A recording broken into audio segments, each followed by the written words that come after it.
What's up YouTube, 8-Bit Andy for games you loved, and today we're going to pick a game at random from my shelf and give it a quick unboxing, overview and gameplay. The only question, what to play?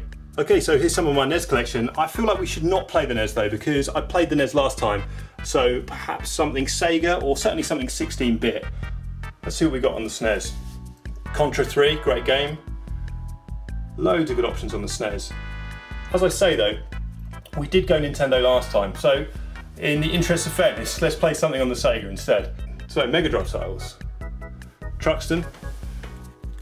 Classic Game Room Special, excellent game. Not for today though, I think we've all played Sonic enough for now. Demolition Man, quite rare in PAL territories this game. Awesome movie, maybe not quite right for today though. All NES games there. Now Konami, they did a lot of good stuff for the Mega Drive. Not least Castlevania Bloodlines, or the New Generation as it was called here. But again, not quite right I feel. What about Sunset Riders? Let's give that a go. Okay, so let's take a very quick look at Sunset Riders for the Mega Drive box. Now the first thing that we're going to do is play a very quick game of Spot the Difference. As you can see, the PAL release has something very vital missing from the cover. For whatever reason, the characters' guns have been censored out.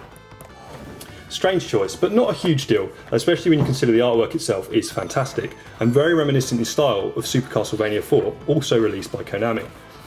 As you can see, it's a black box Mega Drive game, always preferable to me, far more nostalgic than the later blue box releases.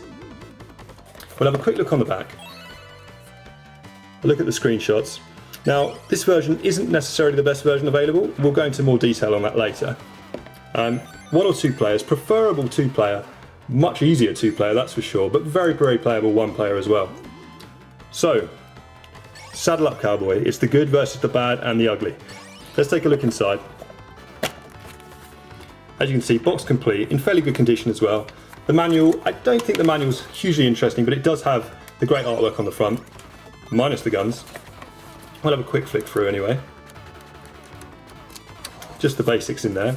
And the cartridge itself, once again, that really cool art. Alright, so let's fire it up and get started. Okay, so this is Sunset Riders for the Mega Drive. Now, the first thing to note about the Mega Drive version is it only has a choice of 2 characters, Billy and Kamano. Now, the arcade version, the original, and the SNES version both had 4 characters. So, slightly cut back on the Mega Drive, probably due to space limitations and things. It's not a huge deal, the characters that are in the game are still pretty cool, but it is worth noting. And it's one of the reasons that people much prefer the arcade and the SNES version. Now, the other thing to bear in mind is those versions also have more levels. So the Mega Drive version really is trimmed back. One thing the Mega Drive version does have that those versions do not have is a versus mode where you can play 2-player against each other. You both have life bars and you sort of slowly chip away at each other. It's quite good fun, worth playing. Now, as you can see, it's sort of a side-scroller run and gunner. Very classic style, kind of cowboy Contra if you like.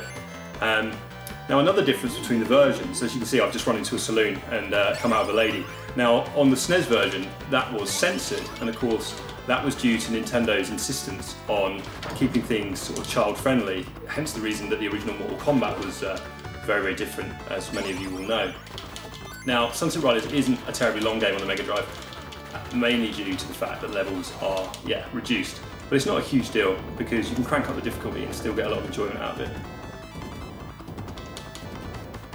I'm not the most proficient shooter player. I don't do very well at shmups, and I generally die a lot on this game, so talking whilst playing on this is probably going to prove quite tricky.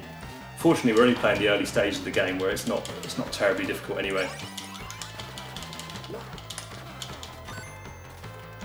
So Konami had a real pedigree in the early 90s. Of course, they've had a serious fall from grace now, which is a big shame because, their games, I mean, including in the 80s on the NES, really good. Unfortunately, they're not so good these days. But back in the day, I mean, on the 16-bit systems, you had games like Zombies Ate My Neighbours, and you had the Castlevania series. Just really phenomenal games. You have to avoid the ball stampede here by jumping across their backs. The idea at the end of the level is you've got to rescue the girl.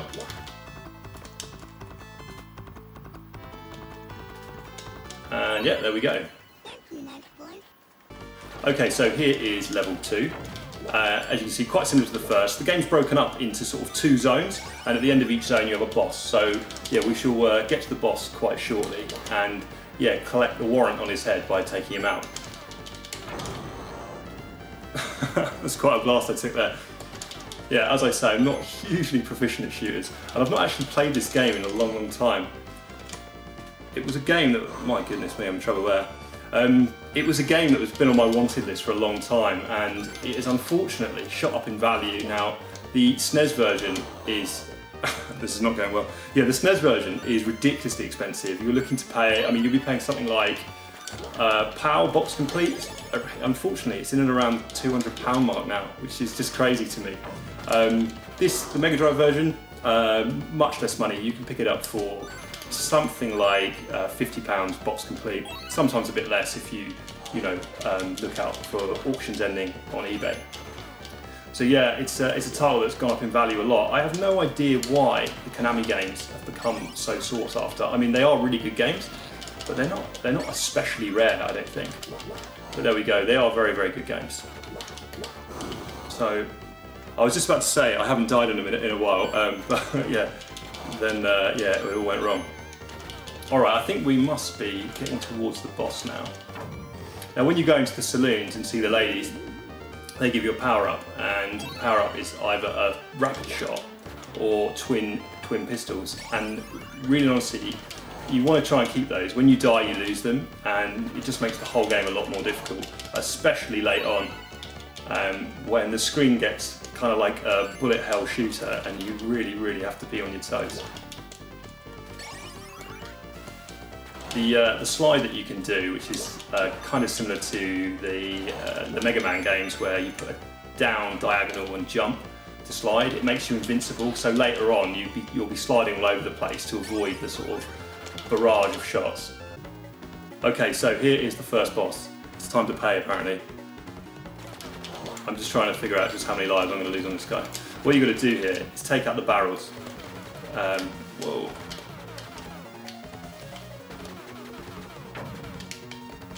I've gone into full concentration mode, which probably should have done that earlier, really. Whoa.